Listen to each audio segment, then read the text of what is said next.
good afternoon, good night. How you doing? This is MCM and you're listening to You're Probably Right. Today we are going to have a serious conversation. Well, maybe not a serious conversation, but there's going to be a serious talk happening here. Now, of course, I'm only doing the talking, but just stay tuned.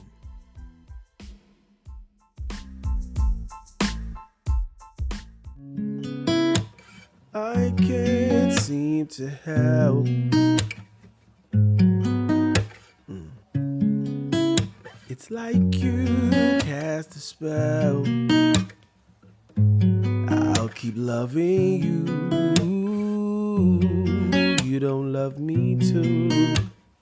But I won't cry it. I'll just sing a lullaby.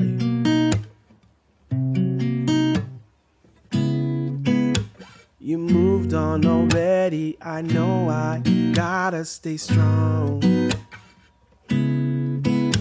You said that you love me forever, but I guess that's gone. And I can't seem to hide all this pain that I feel inside. But that's okay, I'll just sing a lullaby. Listen, I can't seem to help. No. Oh, it's like you cast a spell. Can't believe we're through. You win and you lose. But I won't cry, I'll just sing a lullaby. Listen. You moved on already and I know I gotta stay strong.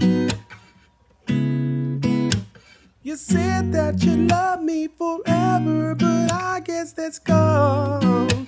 And I can't seem to hide all this pain that I feel inside. But that's okay, I'll sing a lullaby.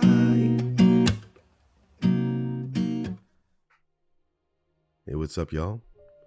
Welcome to another episode of You're Probably Right podcast with me, your host, MCM. It sounds so funny to do it like that. How you doing? Glad you could join me again for another one. Another one. And another one. On my way up to 200. It's crazy. It's a long way. Meaning that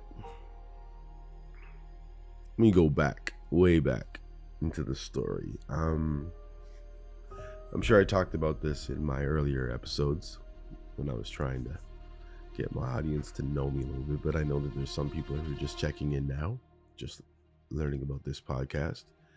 Lots of episodes, lots of evergreen episodes. There's at least, as we speak, online, as far as I know, 197 episodes. Mostly between 35 minutes and an hour. I try to do my best to be as forthcoming and as open in this podcast as I can be. You never know how far this thing's going to be stretched or who's going to hear it one day. As I said, it's evergreen, so I guess as long as people's core values don't change that much, my stuff will always be relevant, mostly.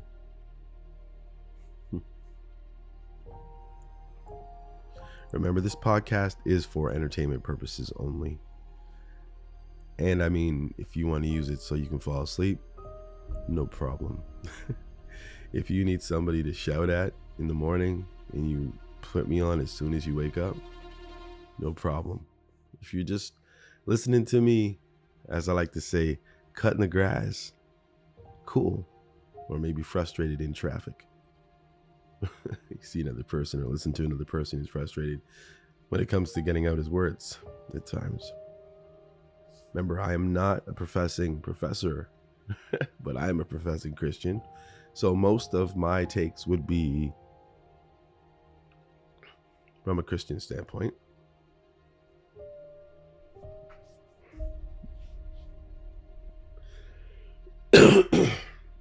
As you can hear, it's one of my raspier episodes. But I'd like to say at least that I'm not in any pain. My voice is just off. It's funny. I don't even know what they call this one. I don't think it's called strep throat, right? I don't think so.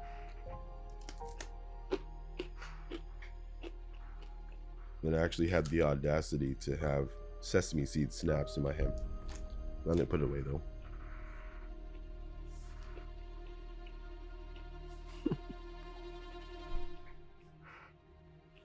All right, here we go. So how you doing anyway?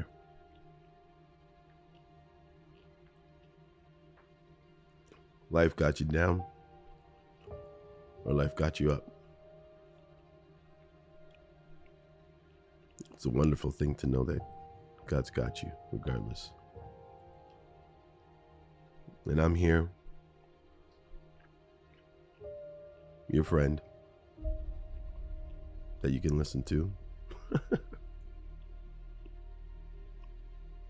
Give you some hope for your life, maybe.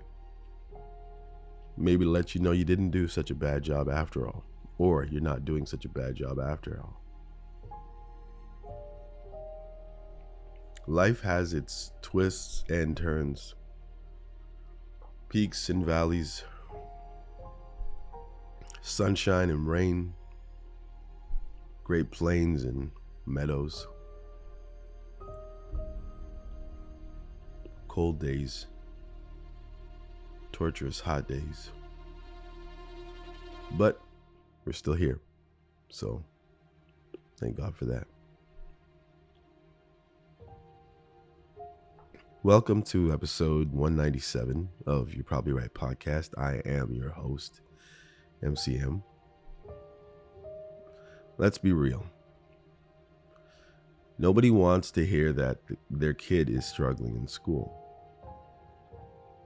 But if they are, avoiding the problem won't fix it. Maybe they're falling behind in reading. Maybe math's a nightmare. Or maybe they just don't seem to care about school at all. What do? Do you push harder?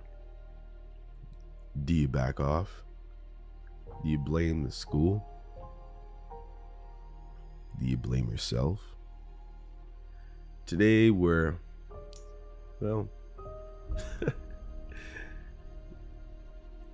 breaking down the real reason kids struggle in school. More importantly, what actually helps them succeed, from my standpoint, of course.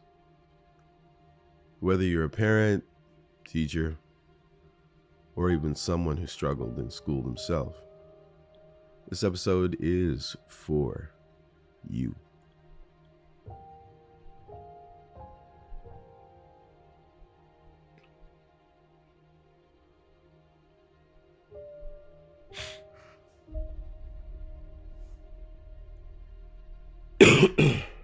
Here we go.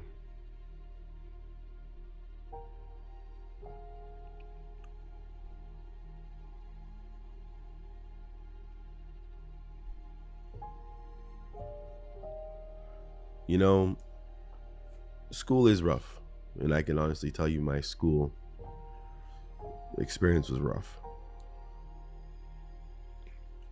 Kindergarten was amazing, first and second, or junior and senior. Grade 1, didn't really know what I was doing.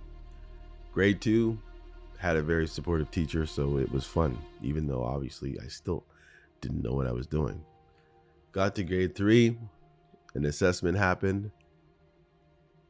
I'm pretty sure it had to be so bad that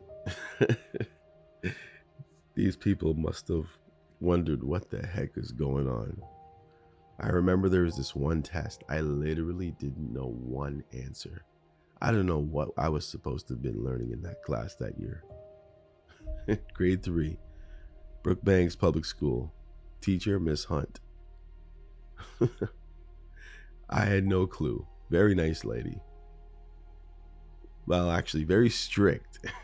She wasn't very nice to one kid, but Gary had it coming. That was Brookbanks.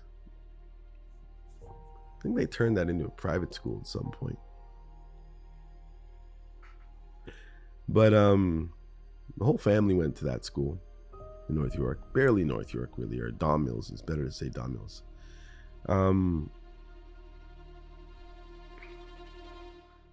Let's see. My older brother went there. My older sister, both of them went there. That's 3. My older cousins, 1, 2, 3, 4. Yeah, a lot of us went to that school. Some of us longer than others. As I said, there was an assessment when I was in grade 3 that I probably didn't even get one answer right. I don't know what happened or where I was, but I remember being put on this. I don't know if it might have been after a time that I was sick. I have no recollection. All I know is I know I did this test, and the next time I remember myself in my history now, yeah, I was getting tested for a learning disability. I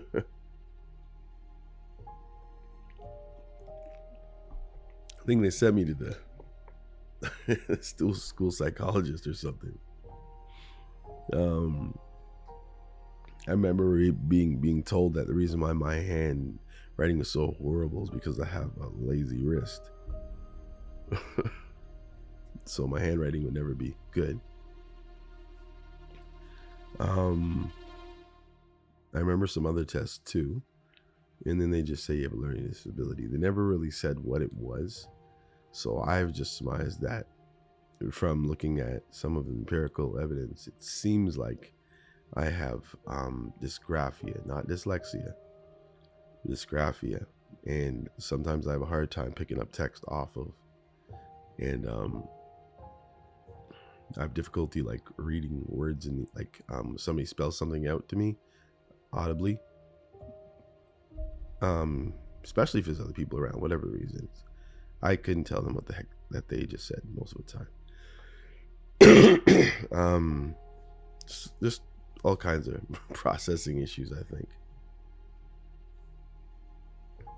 So in this episode, I'm going to talk about why do some kids struggle in school.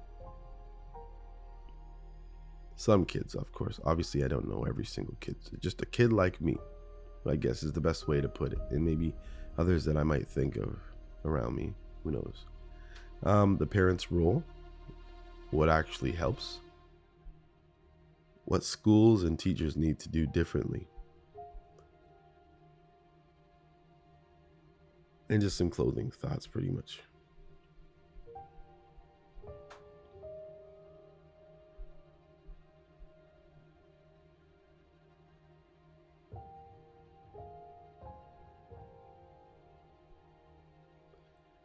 All right.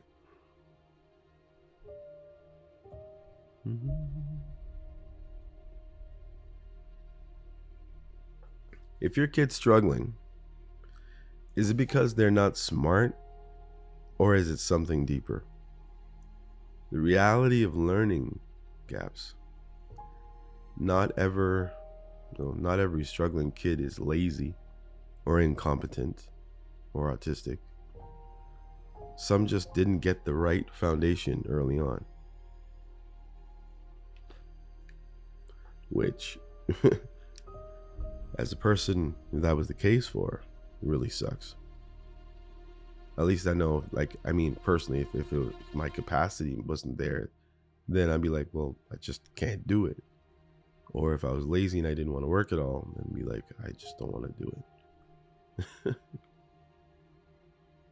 But when it's just that you just didn't have the right foundation for you, for me, because maybe it was good for everybody else, I really don't know.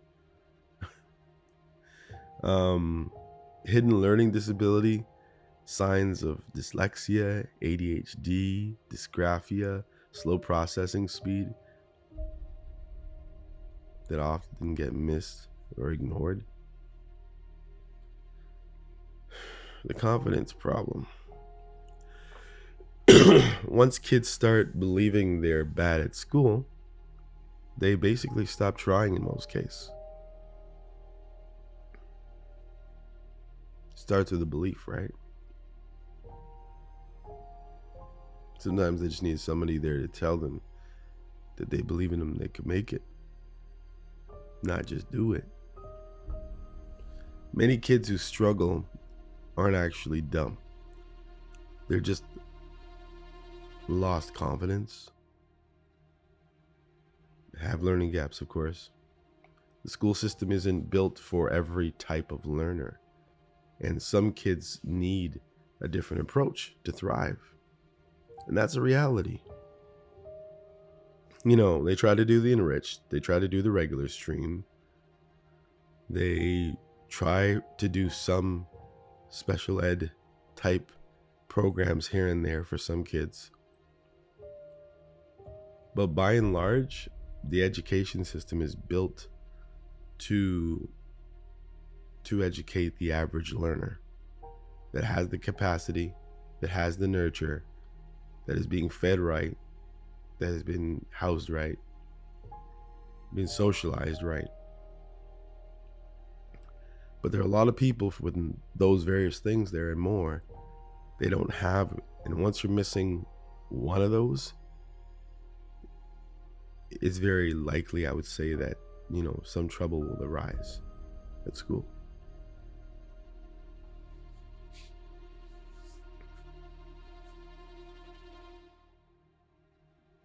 Me personally, as I said, it's dysgraphia, and it was probably just slow processor speed. Like, I don't know what it was. I know I wasn't fast processing.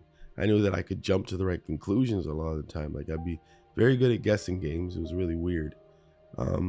Like I remember, I keep telling people, but anytime I played that game where I don't know if it's kind of like headbands, but with very little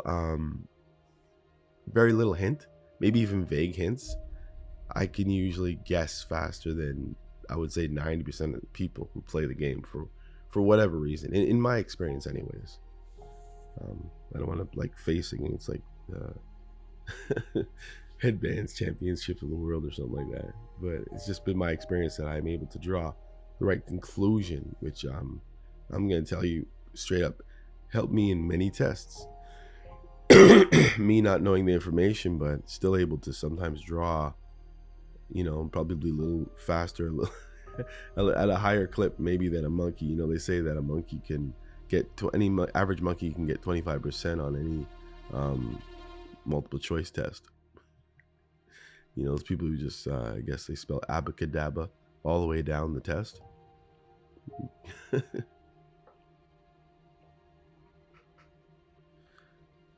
Yeah,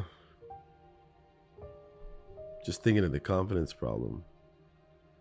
You know, once kids start believing that they're bad at school, they stop trying. And I remember me, when I got to grade 4, and I think they started dividing time between spec ed and the regular stream. I think they took me out of French. Being called stupid by a grade 4 teacher, who was also my grade 5 teacher, who was also my grade 6 teacher. Now, he did take some time off, but it was essentially still his class, his classroom. And funny enough, his replacement was even worse. First guy was like, used to say to me my last name and ask me if I was stupid so many times. Cuffs in the back of the head, air getting pulled, ignored when other kids were making fun of me. And I was supposed to try to learn for those 3 years in the same class for 3 years, being mentally bullied. And the joke is I really only had 2 bullies, but they were followers because they wanted to make sure that they weren't in it, even if they knew me longer than they knew the other 2. It was interesting. And, you know, eventually I did end up in some kind of physical fight with both of them, but it didn't last very long. One of them, I just told him I didn't want to fight. He's trying to fight me. I didn't want to fight. That was the one that I really couldn't stand. And then the other one, who was supposed to be the tougher one, we were playing soccer, I think, one day or something, and I think he got hurt because I kicked him or something like that, or some kind of nonsense where he was angry and he wanted to fight, and I fought him. You know, we both ended up with a bleeding lip, but that's about it. I guess that maybe they declared him the winner. I don't know. But yeah, I didn't really get beat up per se. I never lost a fight. I never, you know, got like, where's my glasses? Oh, I didn't wear glasses, but I never got like a beat down and somebody was peeling me off the ground or anything like that. I was always pretty much the victor, or you'd say a draw in every case, but never lost. You know, and it's not something that I encourage kids to do. It's not really smart. You go to school to learn. And I know sometimes it's difficult to learn. Maybe you're not happy at home. Maybe you're hungry at school. Maybe you're tired because you stay up too late and there's nobody really making sure you're going to bed on time. Maybe you're a bedwetter and you gotta take a shower in the morning. Who knows? And I say that because some people have to obviously spend a lot of time, or if you're a bedwetter, in the shower. Well, I would assume so anyways. The parent's role. What actually helps? So your kid isn't doing well in school. How much of is it on you? For me, what I can say would have helped. Now, this is a boy who, as I said, was really good at guessing, had common sense, horrible reader out loud, but always had a good grasp of whatever it is I was reading. I had a good word knowledge. My parents didn't really talk to me that much in broken English. It was all uprightness and proper speech and words that you didn't even hear when I was growing up from anybody else except for my parents, or some, not both of them, my father, really. You wouldn't hear that type of talking, I guess, and maybe in a book you'd probably hear him. Yeah. Reading is a non-negotiable. If you do nothing else besides feed your child and clothe them and put them in bed, read with them every day, even if it's 10 minutes. And especially if you can tell that they need it. Like, I don't know what to say. It seems like my parents went to good schools where they were from, in Jamaica, but like, they had to know I didn't have a clue. And I'm the last kid out of 2 sets of kids. Somebody should have realized that I didn't have a clue. And I needed lots of practice. I remember I've had my cousins forced to try to help me with some homework. I think my older sister had to see if she could help me with some homework, and nothing ever lasted. My brother was never around, so that never happened. My parents were either at work or at church. They never had time, so that never happened. I don't remember reading a story even once, except for the Bible. And I'm not saying it didn't happen, but I don't remember it at all. So even if it's 10 minutes, read with your child as they're growing up. Even if they're in grade 5 and you know that they're probably grade 3 level, read with them. Engagement over punishment. taking away a video game doesn't make a kid better at math.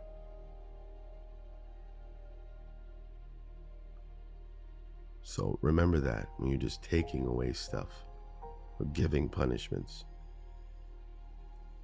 You tell the kid to go study something they don't understand. You imagine looking at a whole bunch of legal documents and you're not a lawyer, and somebody just wants you to keep staring at it for an hour, and you can't make head nor tail of it.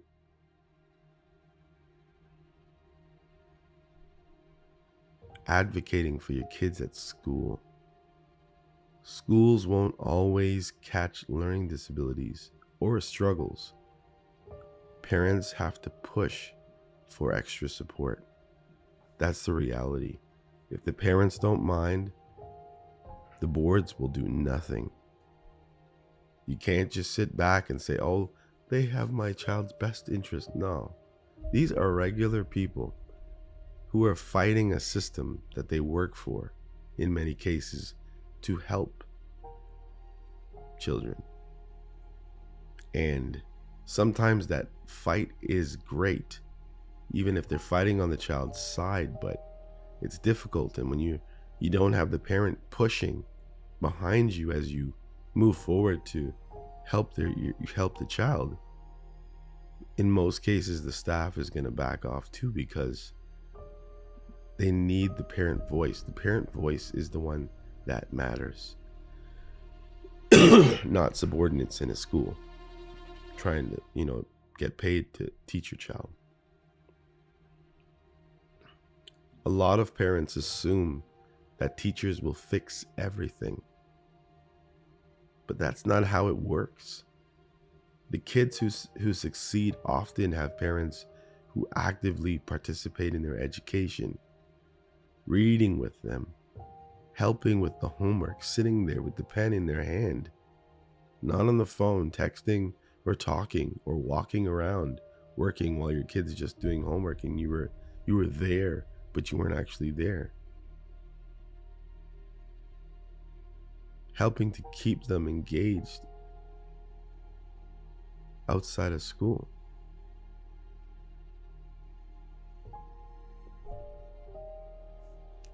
So, you need to read with them.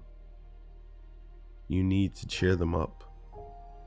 You need to try to give positive reinforcements instead of taking away stuff.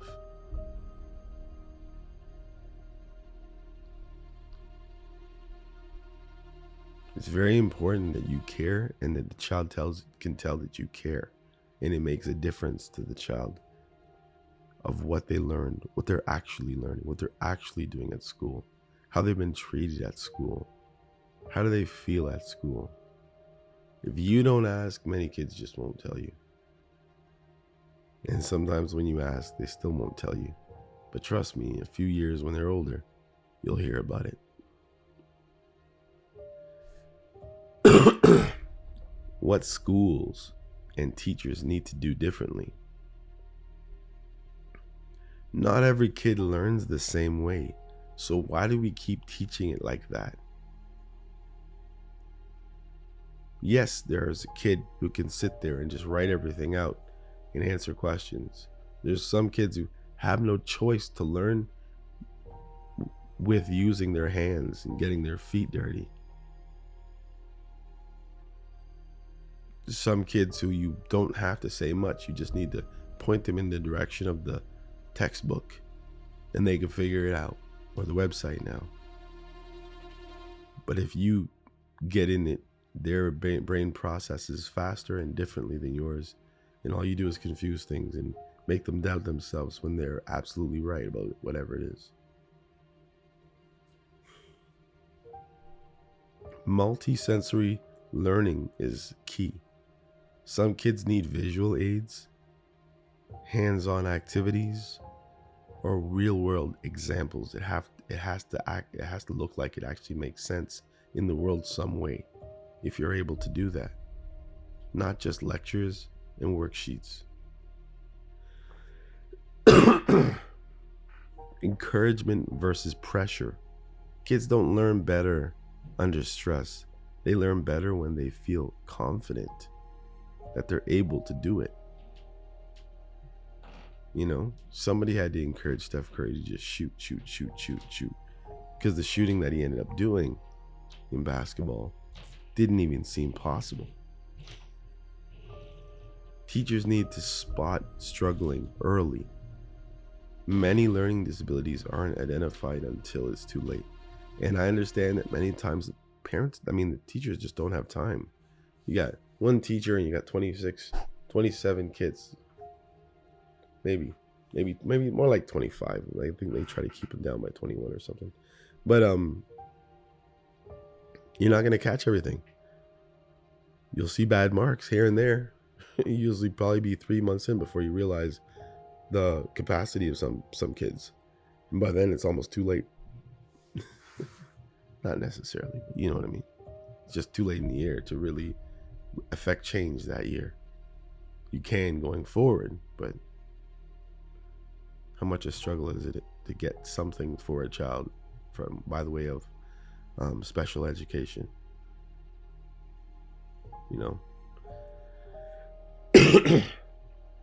Sorry, let me just get some of this Gatorade.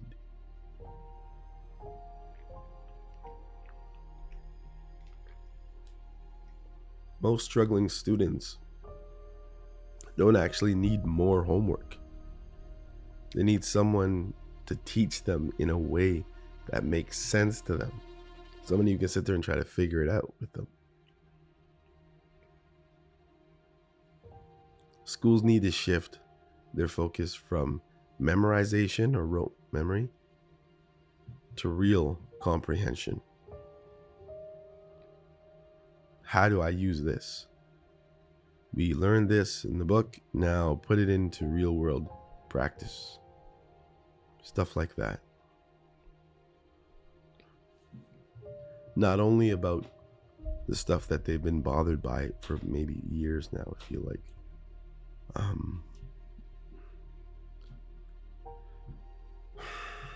I won't even get into it.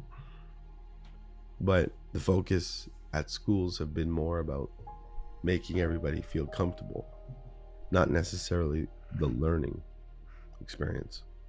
I mean, more like actually the learning experience more than the learning. Somehow it doesn't sound right to me.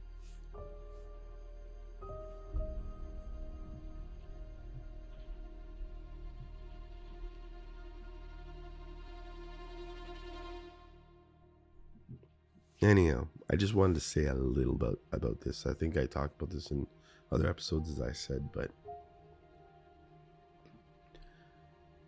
kids need you to be there. Kids need you to sit beside them when you don't even know what to do. And now that we have AI and computers, it won't be that difficult. Matter of fact, you could get an AI tutor. Will hopefully break things down and test and reassure that your kid knows exactly, make sure and reassure the kid that they know exactly what they're doing. Practice. Don't just let your kids sit on the computer all day and they have no clue what their work is. It won't work. And don't think that you can be over here on the phone, watering the lawn, massaging your feet while your kid's not really doing homework because you're not checking it. And just because you don't exactly know exactly what they're doing doesn't mean you shouldn't be more invested and more involved in the learning, because that's when the lies pull out, when they get old enough to realize they can pull wool over your shoulder or over your head as far as having been done or not done homework.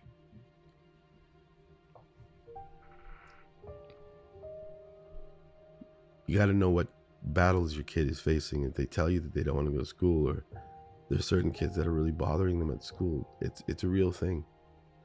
And for them, it might be the end of the world. So be very, very careful.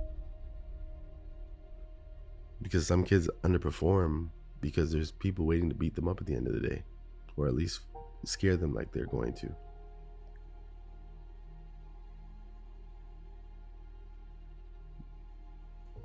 Some teachers are there just to get paid. Some teachers love kids and love to help kids learn. There's a lot of parents, a lot of kids, I keep saying parents. There's a lot of teachers that are just trying to get a paycheck at this point.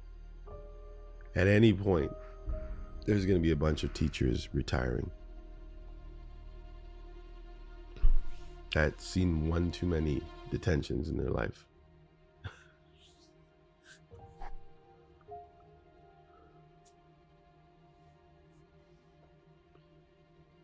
As I said, struggling in school doesn't mean struggling in life anyways, because the reality is you could still figure it out.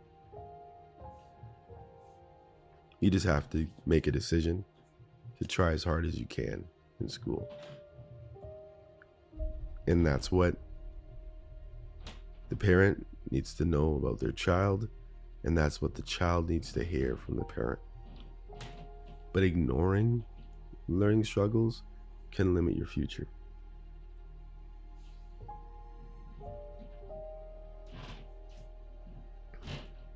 If you're a parent, get involved early. And if you didn't get involved early, get involved now while your child's in school at any level. If you're a teacher, look beyond the grades and see the actual student and what that student needs to know.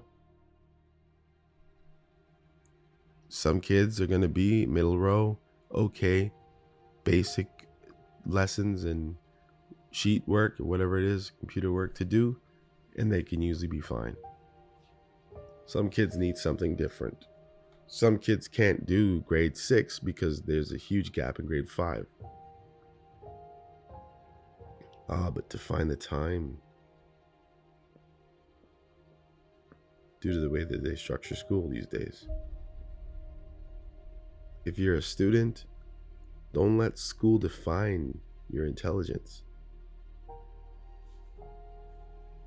Because every child deserves the chance to succeed, no matter how they learn.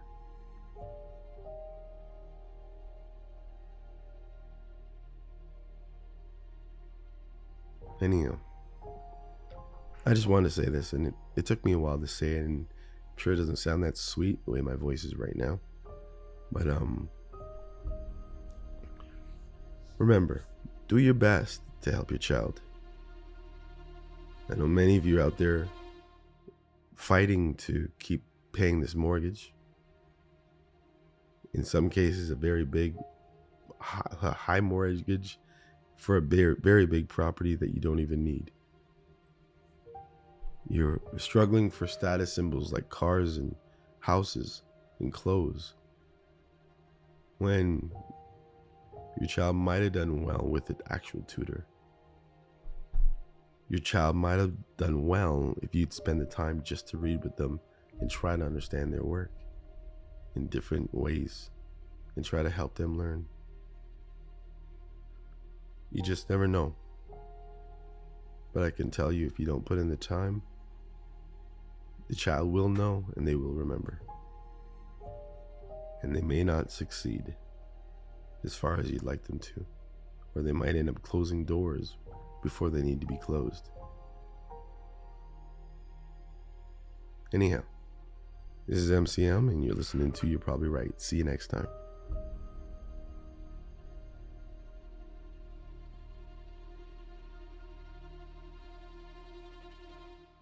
Oh yeah, before I go, remember, if you have any questions you want to ask, or maybe you have a topic that you want me to talk about, you can email me at yprpodcast@gmail.com. Take care. Hey, come check out You're Probably Right podcast. Society is getting more unpredictable every day, but at the same time, predictable in its unpredictability. Say that 4 times real fast. Come with me as I attempt to find clarity in all the fog while staying way outside the box and kicking the box way down the road with my size 12 docs.